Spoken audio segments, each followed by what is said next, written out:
যিনি পরম দয়াময় নিরতিশয় মেহেরবান مالك يوم الدين এবং বিচার দিনের মালিক। إياك نعبد وإياك نستعين আমরা কেবল তোমারই ইবাদত করি এবং কেবল তোমারই নিকট সাহায্য প্রার্থনা করি।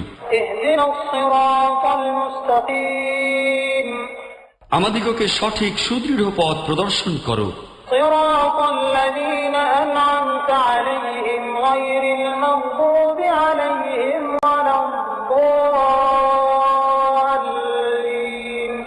ওই সব লোকের পথ যাহাদিগকে তুমি পুরস্কৃত করিয়াছ, যাহারা অভিশপ্ত নহে, যাহারা পথভ্রষ্ট নহে। আসসালামু আলাইকুম। কোরআন শরীফের তর্জমা পড়ার সময় অনেক পাঠকরা কিছু বিভ্রান্তির মুখোমুখি হচ্ছেন।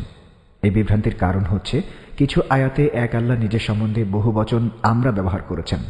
পাঠকদের মনে প্রশ্ন আসে, বহুবচন